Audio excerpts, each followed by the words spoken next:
خودی ہی اقبال کا فلسفہ حیات ہے، پیغام ہے، حاصل کلام ہے۔ خودی سے مراد خود آگہی ہے، خودی دراصل خود حیات کا ہی دوسرا نام ہے۔ خودی عشق کے مترادف ہے، خودی ذوق تسخیر کا نام ہے، خودی ذوق طلب ہے، خودی ایمان کے مترادف ہے، خودی سرچشمائے جدت و ندرت ہے، خودی یقین کی گہرائی ہے، خودی سوز حیات کا سرچشمہ ہے، ذوق تخلیق کا ماخذ ہے۔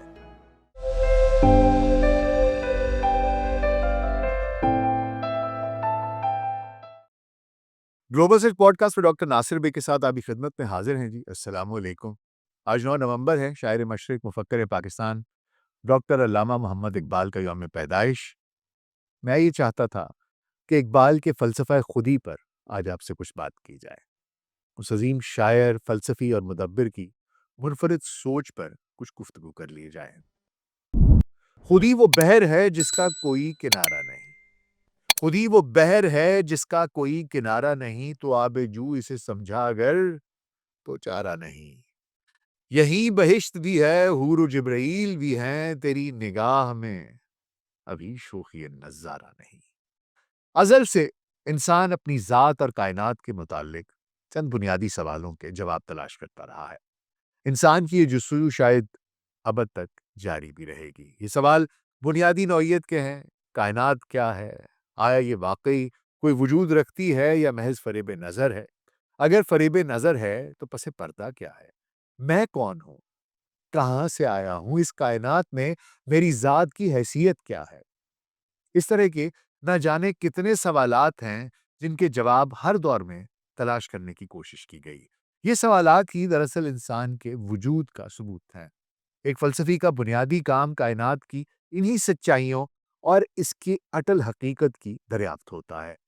اردو شاعری میں دیکھا جائے تو اقبال سے پہلے بھی قبل بھی غالب نے بھی یہ سوال اٹھائے ہیں۔ غالب کہتے ہیں کہ جب کہ تجھ بن نہیں کوئی موجود، پھر یہ ہنگامہ خدا کیا ہے؟ سبزہ و گل کہاں سے آئے ہیں؟ ابر کیا چیز ہے؟ ہوا کیا ہے؟ غالب نے کائنات کے معمے کی صرف نشاندہی کی، اس گتھی کو سلجھانے کی کوشش نہیں کی، اپنے احساس کو صرف بیان کرنے پر ہی اکتفا کیا۔ یہی سوال اقبال نے بھی اٹھائے۔ عشق بھی ہو حجاب میں، حسن بھی ہو حجاب میں، عشق بھی ہو حجاب میں، حسن بھی ہو حجاب میں، یا تو خود آشکار ہو یا مجھے آشکار کر۔ تو ہے وہی تے بے کراں، میں ہوں ذرا سی آبجو، یا مجھے ہمکنار کر یا مجھے بے کنار کر۔ غالب اور اقبال میں فرق یہ ہے کہ اقبال نے اپنی جستجو میں کامیابی حاصل کی ہے، ان تمام سوالوں کا جواب دریافت کیا ہے۔ اپنی اس دریافت کو اقبال خودی کا نام دیتے ہیں۔ وہ خودی کی کھوج کو کائنات کی اٹل سچائیوں تک پہنچنے کا راستہ مانتے ہیں۔ خودی ہی اقبال کا فلسفہ حیات ہے، پیغام ہے، حاصل کلام ہے۔ خودی سے مراد خود آگہی ہے، خودی دراصل خود حیات کا ہی دوسرا نام ہے۔ خودی عشق کے مترادف ہے، خودی ذوق تسخیر کا نام ہے، خودی ذوق طلب ہے، خودی ایمان کے مترادف ہے، خودی سرچشمائے جدت و ندرت ہے، خودی یقین کی گہرائی ہے، خودی سوز حیات کا سرچشمہ ہے، ذوق تخلیق کا ماخذ ہے۔ خودی کا لفظ اقبال کے پیغام یا فلسفہ حیات میں تکبر، غرور یا اردو فارسی کے مروجہ معنوں میں استعمال نہیں ہوتا۔ خودی اقبال کے نزدیک نام ہے احساس غیرت مندی کا، جذبہ خودداری کا، اپنی ذات و صفات کے پاس اور احساس کا، اپنی انا کو جراحت و شکست سے محفوظ رکھنے کا، حرکت و توانائی کو زندگی کا ضامن سمجھنے کا، مظاہرات فطرت سے برسرے پیکار رہنے کا، اور دوسروں کا سہارا تلاش کرنے کی بجائے اپنی دنیا آپ پیدا کرنے کا۔ یوں سمجھ لیجئے کہ اقبال کے نقطہ نظر سے خودی زندگی کا آغاز، وسط اور انجام سبھی کچھ ہے۔ فرد و ملت کی ترقی و تنزل ہی خودی کی ترقی اور زوال پر منحصر ہے۔ خودی کا تحفظ زندگی کا تحفظ، خودی کا استحکام زندگی کا استحکام، ازل سے ابد تک خودی ہی کی کار فرمائی ہے، اسی کی کامرانیاں اور کارکشائیاں بے شمار۔ اس کی وسعتیں اور بلندیاں بے کنار ہیں۔ اقبال نے اپنے فلسفہ خودی کا بیان اپنے کلام میں جگہ جگہ نئے نئے انداز میں کیا ہے۔ ایک جگہ وہ فرماتے ہیں یہ موج نفس کیا ہے؟ تلوار ہے۔ خودی کیا ہے؟ تلوار کی دھار ہے۔ خودی کیا ہے؟ راز درون حیات۔ خودی کیا ہے؟ بیداری کائنات۔ خودی جلوہ بدمست و خلوت پسند، سمندر ہے ایک بوند پانی میں بند۔ اندھیرے اجالے میں ہے تابناک، منو تو میں پیدا، منو تو سے پاک۔ ازل اس کے پیچھے، ابد سامنے، نہ حد اس کے پیچھے نہ حد سامنے، زمانے کے دریا میں بہتی ہوئی، ستم اس کی موجوں کے سہتی ہوئی، تجسس کی راہیں بدلتی ہوئی، دمادم نگاہیں بدلتی ہوئی۔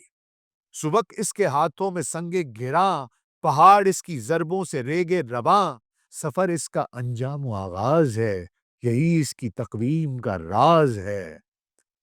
کرن چاند میں ہے، شرر سنگ میں، یہ بے رنگ ہے ڈوب کر رنگ میں۔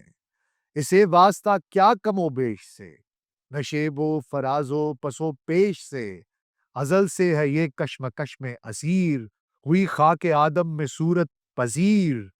خودی کا نشیمن تیرے دل میں ہے، فلک جس طرح آنکھ کے دل میں ہے۔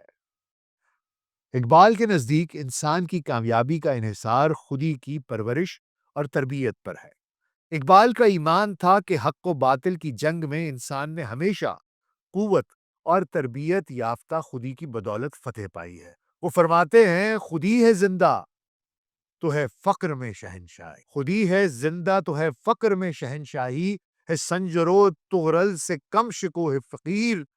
خودی ہو زندہ تو دریائے بے کراں پایاب، خودی ہو زندہ تو کوثار پر نیاں حریر۔ اقبال فرماتے ہیں کہ ہو سکتا ہے کہ سارا جہان میرے وہم کے سوا کچھ نہ ہو، جیسا کہ افلاطون اور دیگر فلسفیوں نے کہا کہ جو کچھ میں دیکھتا ہوں وہ ایک پرچھائی کے سوا کچھ نہ ہو، یا اس حقیقت کا عکس ہو جسے میری آنکھ دیکھنے کی سکت نہیں رکھتی۔ لیکن میں اپنے وجود کا انکار نہیں کر سکتا۔ میں سوچتا ہوں، غور و فکر کرتا ہوں، شعور رکھتا ہوں، گویا میری اپنی ذات ایک حقیقت ہے اور حقیقت تک پہنچنے کا ذریعہ بھی ہے۔ لہٰذا اقبال ذات پر سمجھوتے کے قائل نہیں ہے، وہ ذات کے عرفان ہی کو حقیقت تک پہنچنے کا ذریعہ سمجھتے ہیں۔ اسی لیے تو کہا خودی وہ بحر ہے جس کا کوئی کنارہ نہیں، تو آب جو اسے سمجھا تو کوئی چارہ نہیں۔ تیرے مقام کو انجم شناس کیا جانے، کہ خاک کے زندہ ہے تو تابع ستارہ نہیں۔ تاریخ اسلام میں اقبال وہ واحد فلسفی شاعر ہیں جنہوں نے لفظ خودی کو مثبت معنوں میں استعمال کیا ہے۔ لفظ خودی کو میں، انا اور غرور و تکبر جیسے معنوں سے مشروط کیا جاتا تھا، اقبال نے اسے احساس ذات اور عرفان ذات کے ناموں سے معروف کروایا۔ اسرار خودی کے دیباچے میں انہوں نے خودی کی تعریف احساس سے نفس اور یقین ذات سے کروائی ہے۔ اقبال خود لکھتے ہیں کہ میرے اس خیال کے لیے سب سے موزوں لفظ خودی ہی ہے، کسی اور زبان میں اس سے بہتر لفظ نہیں ملتا۔ انگریزی زبان میں ایگو یا سیلف کانشیسنس کے الفاظ استعمال کیے گئے ہیں، لیکن ان میں وہ وسعت نہیں ہے جو لفظ خودی میں ہے۔ اقبال اس لفظ کو انسانی ذات کی پہچان سے لے کر کائنات کی تعمیر اور تخلیق کے ہر مرحلے اور ہر موقع کے لیے استعمال کرتے ہیں۔ اب سوال یہ ہے کہ اقبال کے تصور خودی کا ماخذ کیا ہے؟ اس حوالے سے نقادوں نے طرح طرح کی قیاس آرائیاں کی ہیں۔ کبھی کہا گیا کہ اقبال دراصل نیچے سے متاثر تھے، کبھی برگساں، کبھی ہیگل، تو کبھی لوئڈ ماتھر کا نام لیا گیا۔ تاہم اقبال نے خود انکار کیا کہ وہ ان فلسفوں کی فکر سے ہرگز متاثر نہیں۔ اسلامی تصوف و عشق کا نظریہ اقبال نے مولانا روم سے لیا ہے۔ اقبال کی شاعری کا انقلاب انگیز پیغام دراصل رومی کے فیض کا ہی نتیجہ ہے۔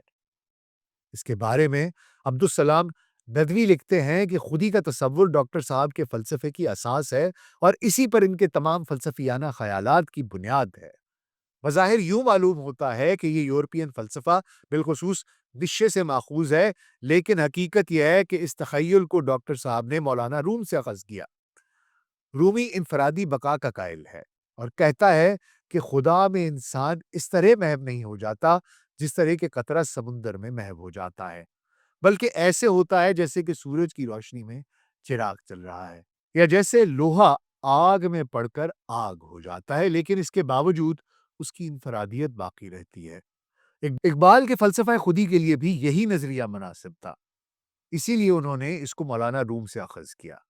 لیکن اس کا یہ مطلب ہرگز نہیں کہ اقبال کے فلسفے کی اپنی کوئی حیثیت نہیں ہے، بلکہ ان کے فلسفہ خودی کے تمام اساسی مضامین در حقیقت قرآن کریم سے ماخوذ کیے گئے ہیں۔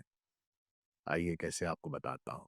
سید نذیر نیازی جو کہ اقبال کے نیازمندوں میں سے ہیں، وہ ایک قرآن کانفرنس میں خطاب کرتے ہوئے یہ فرماتے ہیں کہ مجھے بہت اشتیاق تھا کہ اقبال کے فلسفہ خودی کا ماخذ کیا ہے۔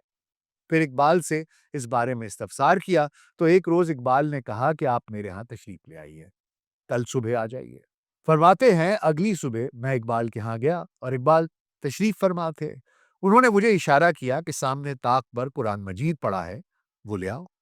قرآن مجید لے کر آیا تو انہوں نے کہا کہ سورہ حشر کی آیت نمبر 19 پڑھو۔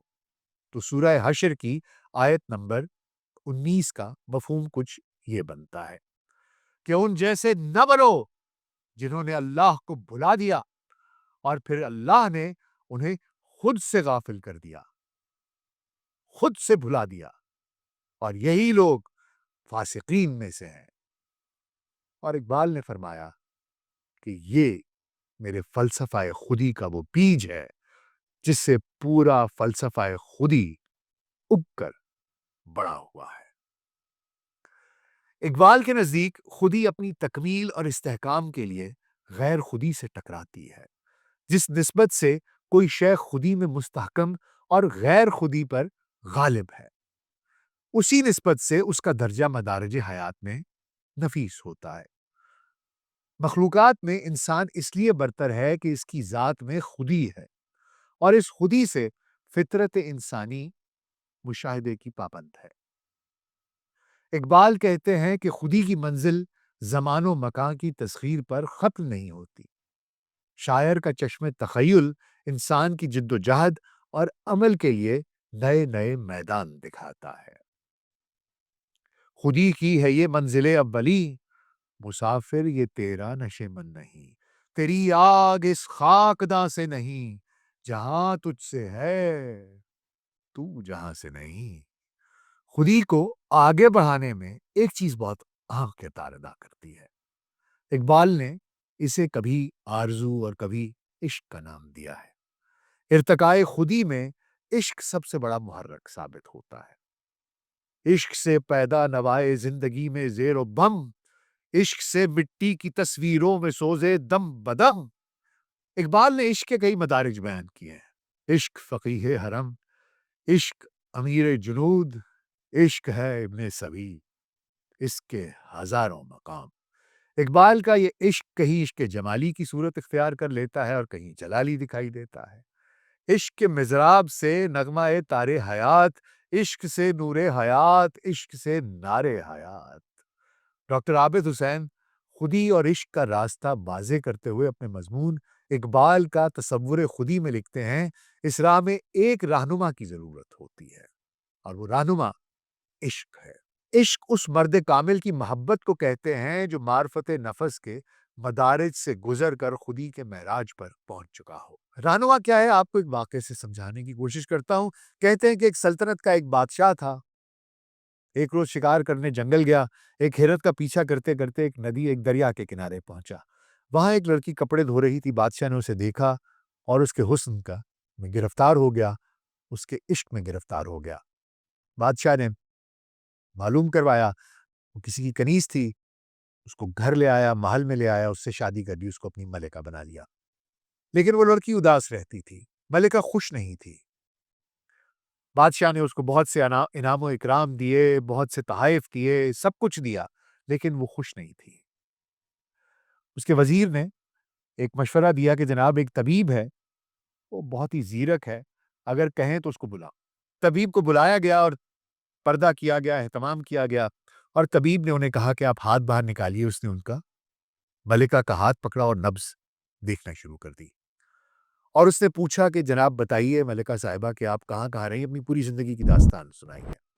تو ملکہ نے بتایا کہ میں فلاں وقت میں فلانی جگہ تھی، وہاں پر تاتاریوں نے حملہ کیا، مجھے وہاں سے اٹھا کر لے آئے، میں بچی تھی، مجھے پہلے ایک جگہ بیچا گیا، پھر دوسری جگہ بیچا گیا، کبھی شام میں کبھی کہیں، پھر اس نے دمشق کے ایک سنار کے پاس کہا کہ مجھے بیچا گیا۔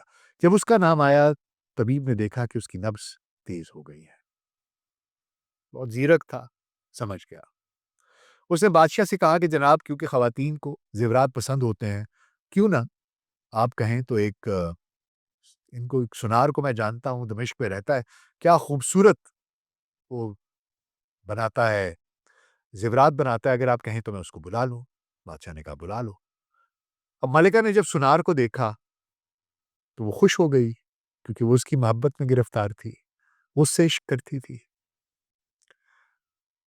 اور جو طبیب تھا اس نے کیا کیا کہ اس نے سنار کو یہ کہا کہ دیکھو تم دوسرے شہر سے آئے ہو، آب و ہوا بدلی ہے، تم یہ شربت لینا شروع کر دو تاکہ تمہاری صحت ٹھیک رہے۔ اور اس نے اس شربت میں تھوڑا سا زہر ملا دیا، سلو پوائزننگ سے سنار وہ شربت پیتا رہا، ملکہ اتنی دیر تک خوش رہی، حتیٰ کہ سنار بیمار ہوا اور مر گیا۔ اور ملکہ کو جب یہ پتا چل گیا کہ یہ سنار اب مر گیا ہے تو میرے پاس اور کوئی راستہ نہیں ہے، اس نے بادشاہ کو ایکسپٹ کر لیا۔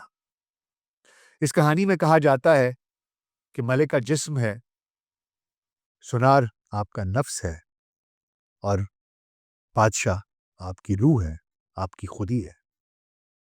تو آپ کو ایک استاد چاہیے، ایک رہنما چاہیے جو جسم کے سامنے نفس کو مار دے تاکہ وہ روح کو، خودی کو ایکسپٹ کر لے۔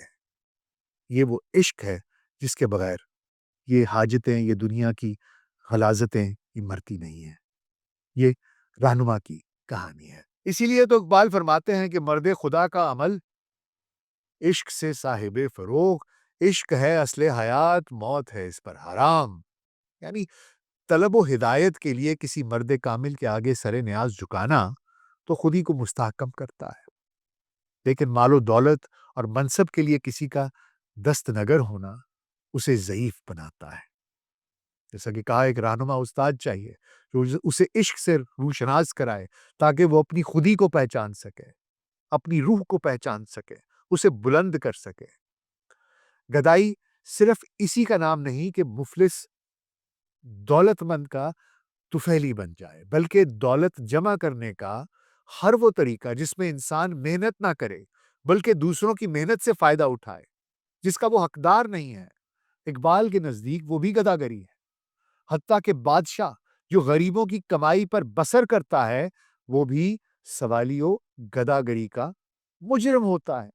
اقبال فرماتے ہیں میں کدے میں ایک دن ایک مرد زیرک نے کہا، میں کدے میں ایک دن ایک مرد زیرک نے کہا ہے ہمارے شہر کا سلطان گدائے بے نوا، اس کے نعمت خانے کی ہر چیز ہے مانگی ہوئی، دینے والا کون ہے مرد غریب و بے نوا۔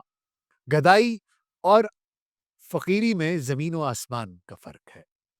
گدائی مال کی حاجت میں دوسروں کے آگے ہاتھ پھیلانا ہے، جبکہ فقر مادی لذتوں سے بے نیاز کائنات کی تسخیر کرنا، فطرت پر حکمرانی اور مظلوموں کو ظالموں کے پنجے سے نجات دلانا ہے۔ ایک فقر سکھاتا ہے صیاد کو نخچیری، ایک فقر سے کھلتے ہیں اسرار جہانگیری، ایک فقر سے قوموں میں مسکینی و دلگیری، ایک فقر سے مٹی میں خاصیت اکثیری۔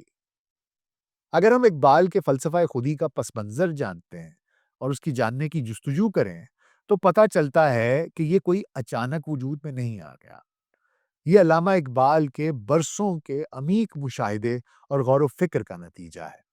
ڈاکٹر رفیع الدین ہاشمی نے اپنی کتاب علامہ اقبال شخصیت اور فکر و فن میں لکھا ہے کہ علامہ اقبال نے خودی کا مکمل تصور پہلی مرتبہ اپنی کتاب اسرار خودی میں پیش کیا۔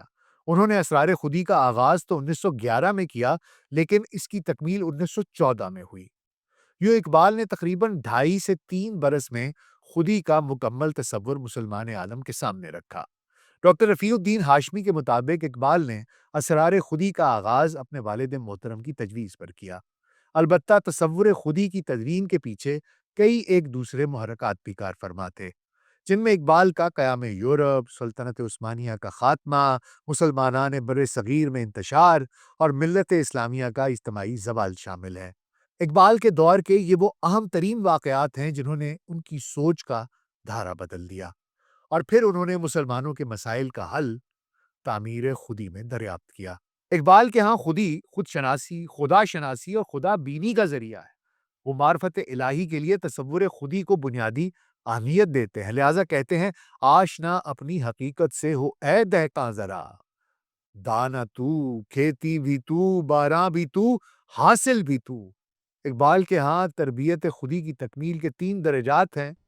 پہلا ہے اطلاع الہی، دوسرا ہے ضبط نفس، اور تیسرا ہے نیابت الہی۔ خودی کا سر نہاں لا الہ الا اللہ، خودی ہے تیر فساں لا الہ الا اللہ۔ میں نے کوشش کی ہے جناب کہ اس تھوڑے سے وقت میں کوشش کروں کہ اقبال کے فلسفہ خودی کا کوئی چھوٹا سا ایک ذرہ آپ کو اس سے آپ کی آشنائی کرانے کی کوشش کی ہے۔ یہ ایک سمندر ہے، میں نے شاید ایک قطرہ بھی نہیں چھوا، لیکن کوشش یہ تھی کہ شاید کوئی تجسس آپ میں پیدا ہو اور آپ اس کو مزید پڑھنے کی کوشش کریں، اس پہ مزید تحقیق کرنے کی کوشش کریں، جاننے کی کوشش کریں کہ خودی آخر ہے کیا اور یہ کیوں اتنی عام ہے ہم سب کے لیے، تمام مسلمانوں کے لیے۔ آپ کا اس پروگرام کے بارے میں کیا خیال ہے؟ اقبال کے فلسفہ خودی کے بارے میں کیا خیال ہے؟ مجھے کامنٹس میں ضرور بتائیے گا۔ اپنا خیال رکھیے گا۔ شکریہ۔